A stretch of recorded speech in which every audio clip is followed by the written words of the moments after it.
Hi guys, welcome to revision time. आज है 14 अगस्त 2024। चलिए आज के करंट अफेयर्स हम स्टार्ट करते हैं।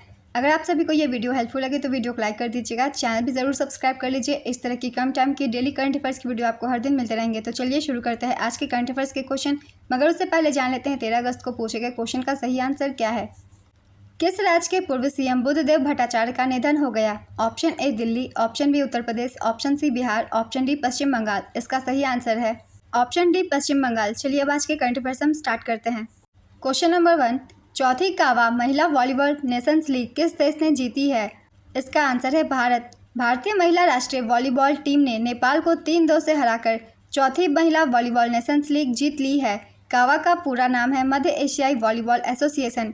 फाइनल 7 अगस्त 2024 को नेपाल की राजधानी काठमांडू में स्थित दशरथ स्टेडियम में खेला गया था।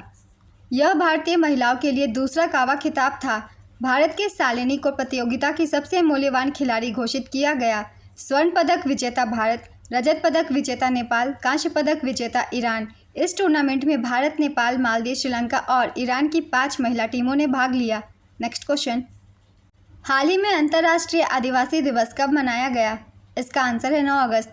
23 दिसंबर 1994 को संयुक्त राष्ट्र महासभा ने एक प्रस्ताव पारित कर 9 अगस्त को अंतर्राष्ट्रीय आदिवासी दिवस मनाने का निर्णय लिया था।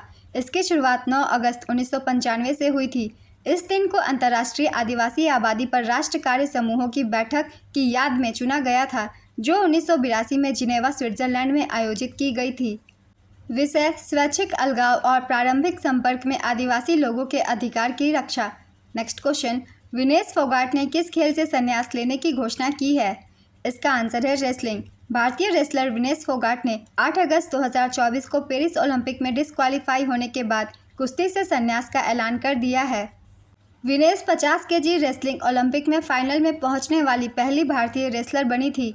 विनेश को 2016 में अर्जुन पुरस्कार से सम्मानित किया गया था। 2020 में उन्हें भारत के सर्वोच्च खेल सम्मान मेजर ध्यानचंद खेल रत्न से सम्मानित किया गया था। नेक्स्ट क्वेश्चन, हाल ही में किस राज्य सरकार के स्कूलों में गुड मॉर्निंग की जगह जय हिंद कहकर अभिवादन करना अनिवार्य किया गया। इसका आंसर है हरियाणा। हरियाणा के स्कूलों में गुड मॉर्निंग की जगह जय हिंद कहा जाएगा। 15 अगस्त से हरियाणा के स्कूलों में छात्रों को देशभक्ति जगाने के लिए गुड मॉर्निंग के बजाय जय हिंद कहकर अभिवादन किया जाएगा।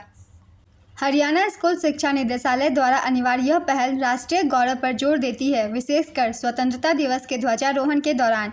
नेताजी सुभाष चंद्र बोस द्वारा लोकप्रिय जय हिंद भारत के इतिहास और संप्रभुता के लिए एकता का प्रतीक है। नेक्स्ट क्वेश्चन, हाल ही में किस देश ने IMF को 3.5 बिलियन USD से अधिक ब्याज का भुगतान किया है। इसका आंसर है पाकिस्तान। हाल ही में पाकिस्तान ने पिछले 40 सालों में अंतर्राष्ट्रीय मुद्रा कोष को दिए गए कर्ज पर 3.5 बिलियन डॉलर से ज़्यादा ब्याज चुकाया है। यह खुलासा संसद भवन में सीनेटर सैफुल्लाह अब्रो की अध्यक्षता में सीनेट की आर्थिक मामलों की स्थायी समिति की बैठक के दौरान हुआ, जहां वित्त मंत्रालय ने अब तक IMF को दिए गए कर्ज और पुनर्भुगतान का ब्यौरा पेश किया। अंतर्राष्ट्रीय मुद्रा कोष IMF, इसकी स्थापना जुलाई 1944 में की गई थी। इसका मुख्यालय वाशिंगटन DC में है और वर्तमान प्रबंध निदेशक क्रिस्टलिना जॉर्जीवा हैं। नेक्स्ट क्वेश्चन, हाल ही में किस IIT संस्थान ने वास्तविक समय में लोकेशन ट्रैकिंग के साथ जूते बनाए। इसका आंसर है IIT इंदौर। IIT इंदौर ने वास्तविक समय में लोकेशन ट्रैकिंग के साथ जूते बनाए। IIT इंदौर ने DRDO को ट्राइबो इलेक्ट्रिक नैनो जनरेटर तकनीक पर आधारित शू सोल एनर्जी हार्वेस्टिंग यूनिट के 10 जोड़े दिए हैं। इससे एथलीटों को बेहतर प्रदर्शन करने में मदद मिलेगी और जवानों के लोकेशन की वास्तविक समय में ट्रैकिंग में मदद मिलेगी। DRDO के सहयोग से बनाया गया यह जूता इलेक्ट्रॉनिक उपकरणों को पावर देने के लिए मोशन एनर्जी का उपयोग करता है। जूता सैटेलाइट पर आधारित GPS मॉड्यूल की सहायता से सटीक वास्तविक समय में लोकेशन ट्रैकिंग प्रदान करता है।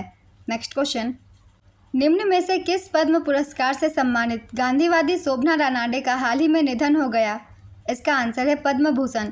प्रसिद्ध गांधीवादी समाजसेवी शोभना रानाडे का 99 वर्ष की आयु में निधन हुआ। 18 साल की उम्र में शोभना रानाडे को महात्मा गांधी से मिलने का अनुभव हुआ था।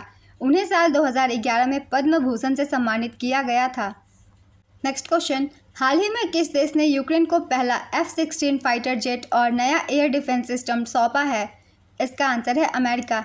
हाल ही में नाटो देश ने रूस के मिसाइल हमलों का मुकाबला करने के लिए यूक्रेन को F-16 लड़ाकू विमान और नई वायु रक्षा प्रणाली प्रदान की है। यूक्रेनी अधिकारियों का कहना है कि रूसी वायु शक्ति को बेअसर करने के लिए यूक्रेन को कम से कम 130 F-16 लड़ाकू विमानों की आवश्यकता होगी। रूस यूक्रेन युद्ध में अब F-16 जेट फाइटर की गूंज सुनाई देगी। नेक्स्ट क्वेश्चन, भारत में किस राज्य या राज्यों ने अभी तक शिक्षा का अधिकार अधिनियम 2009 लागू नहीं किया है? इसका आंसर है पंजाब, तेलंगाना, पश्चिम बंगाल और केरल। केंद्रीय शिक्षा राज्य मंत्री जयंत चौधरी ने राज्यसभा में यह जानकारी दी है कि पंजाब, तेलंगाना, पश्चिम बंगाल और केरल राज्यों ने शिक्षा का अधिकार अधिनियम 2009 अब तक लागू नहीं किया है। चलिए जानते हैं पहले शिक्षा का अधिकार अधिनियम 2009 के बारे में। 86वें संवैधानिक संशोधन अधिनियम 2002 ने संविधान में संशोधन कर एक नया अनुच्छेद 21 का शामिल किया, जो 6 से 14 वर्ष की आयु के बच्चों को मुफ्त और अनिवार्य शिक्षा प्रदान करता है। अनुच्छेद 21 क में यह प्रावधान था कि जिसके तहत शिक्षा का मौलिक अधिकार तब लागू होना था जब संसद इसके एक सक्षम कानून पारित करेगा। संसद ने 86वें संवैधानिक संशोधन को लागू करने के लिए बच्चों को मुफ्त और अनिवार्य शिक्षा का अधिकार अधिनियम 2009 पारित किया था। शिक्षा का अधिकार अधिनियम 1 अप्रैल 2010 को लागू हुआ था। नेक्स्ट क्वेश्चन, भारतीय रेलवे द्वारा शुरू की गई टक्कर रोधी प्रणाली कवच 4.0 के तहत कितने इंजनों में इसे लगाए जाने की योजना बनाई गई? इसका आंसर है 20,000। केंद्रीय रेल मंत्रालय ने स्वदेशी ट्रेन टक्कर रोधी प्रणाली का नवीनतम संस्करण कवच 4.0 लगाने की घोषणा की। इस साल 20,000 इंजनों में इसे लगाने के लिए निविदाएं जारी करने की योजना है। इसके साथ ही जिन रूट्स पर कवच को पहले से इंस्टॉल किया जा चुका है उन्हें कवच 4.0 से अपग्रेड किया जा रहा है। कवच 4.0 हर भौगोलिक स्थिति पर काम करने के लिए तैयार है। रेल मंत्री ने बताया है कि ट्रेन हादसों के 3 बड़े कारण होते हैं: ट्रैक की खराबी, ड्राइवर की गलती एवं कभी कभी ट्रैक पर कुछ आ जाने पर एक्सीडेंट का खतरा। कवच प्रणाली से ड्राइवर की गलतियों से होने वाले हादसों का खतरा पूरी तरह से टल जाएगा। रेल मंत्री के अनुसार देश में अभी तक लगभग 20,000 रेल इंजन हैं। प्रत्येक वर्ष करीब 5,000 इंजनों पर कवच लगाया जाएगा। इस तरह 4 वर्ष में ही सभी लोकोमोटिव में कवच प्रणाली लगा दी जाएगी। नेक्स्ट क्वेश्चन, हाल ही में जारी हुरून इंडिया के रिपोर्ट के अनुसार भारत की सबसे प्रभावशाली महिला नेता कौन चुनी गई? इसका आंसर है रोशनी नादर मल्होत्रा। रोशनी नादर मल्होत्रा भारत की सबसे प्रभावशाली महिला नेता चुनी गई। Barclays private clients Hurun India report 2024 के अनुसार HCL की चेयरपर्सन को पारिवारिक स्वामित्व वाले व्यवसाय में भारत के सबसे प्रभावशाली महिला नेता के रूप में मान्यता दी गई है। नादर परिवार का कारोबार 4,30,600 करोड़ रुपए का है, जिसकी वृद्धि में रोशनी ने महत्वपूर्ण भूमिका निभाई है। हाल ही में HCL टेक की अध्यक्ष रोशनी नादर को फ्रांस का सर्वोच्च नागरिक सम्मान सेवेलियर डी ला लीजन डी होनूर से सम्मानित किया गया है। नेक्स्ट क्वेश्चन, हाल ही में किस राज्य सरकार ने भारत के तीसरे सबसे बड़े बाघ अभयारण्य को मंजूरी दी? इसका आंसर है छत्तीसगढ़। छत्तीसगढ़ सरकार ने भारत के तीसरे सबसे बड़े बाघ अभयारण्य को मंजूरी दी। गुरु घासीदास तमोर पिंगला टाइगर रिजर्व को अधिसूचित किया, जो भारत का तीसरा सबसे बड़ा है।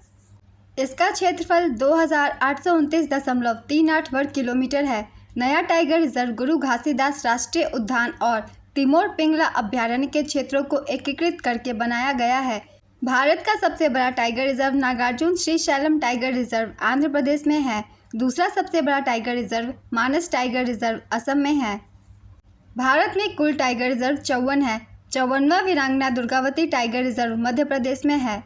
नेक्स्ट क्वेश्चन, देश का पहला अनाज ATM किस राज्य में लॉन्च हुआ है? इसका आंसर है ओडिशा। ओडिशा की राजधानी भुवनेश्वर में देश का पहला ग्रेन ATM अनाज वितरण मशीन लॉन्च हुआ है। यह सार्वजनिक वितरण प्रणाली के लाभार्थियों को 24/7 अनाज देगा। यह मशीन 5 मिनट में 50 किलो अनाज बांट सकती है। जल्द ही ओडिशा के बाकी जिलों में भी ऐसे ही ATM शुरू किए जाएंगे। कोई भी राशन कार्डधारी अपना आधार या राशन कार्ड नंबर दर्ज करके और बायोमेट्रिक ऑथेंटिकेशन के बाद अनाज ले सकता है।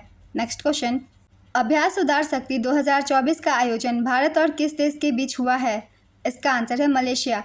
अभ्यास उदार शक्ति 2024 एक वायुसेना अभ्यास है। 2024 में इस अभ्यास का आयोजन कुआंतन मलेशिया में किया गया है।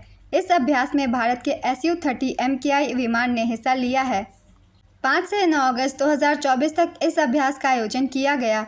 नेक्स्ट क्वेश्चन, हाल ही में भारत और किस देश के बीच द्विपक्षीय सीमा शुल्क सहयोग समझौते पर हस्ताक्षर किए गए हैं?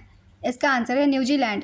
द्विपक्षीय व्यापार को आसान बनाने के लिए भारत और न्यूजीलैंड ने द्विपक्षीय सीमा शुल्क सहयोग व्यवस्था समझौते पर हस्ताक्षर किए। राष्ट्रपति द्रौपदी मुर्मू की न्यूजीलैंड की 2 दिवसीय यात्रा के दौरान समझौते पर हस्ताक्षर किए गए थे। न्यूजीलैंड की राजधानी वेलिंगटन में राष्ट्रपति द्रौपदी मुर्मू का पारंपरिक माओरी प्रथा के अनुसार स्वागत किया गया। माओरी न्यूजीलैंड के मूल निवासी हैं। न्यूजीलैंड एक द्वीप समूह देश है जो दक्षिण प्रशांत महासागर में स्थित है। यह एकमात्र देश है जहां कीवी पक्षी पाया जाता है। आज के करंट अफेयर्स के क्वेश्चन कंप्लीट होते हैं। चलिए अब आज का क्वेश्चन देखते हैं क्या है। मेजर ध्यानचंद खेल रत्न पुरस्कार 2020 से किसे सम्मानित किया गया था? Option A Vinesh Phogat, option B Manu Bhaker, option C Sarabjot Singh, option D Neeraj Chopra. अपना आंसर गेस कीजिए या फिर कमेंट बॉक्स में दीजिए। अगर आप सभी को ये करंट अफेयर्स की वीडियो हेल्पफुल लग रही हो तो इसे लाइक ज़रूर कर दीजिएगा। इस तरह की कम समय की करंट अफेयर्स की वीडियो के लिए चैनल भी ज़रूर सब्सक्राइब कर लीजिए। इस तरह की डेली करंट अफेयर्स की वीडियो आपको हर दिन मिलते रहेंगे। फिर मिलते हैं अगली वीडियो के साथ। आप सभी को थैंक यू।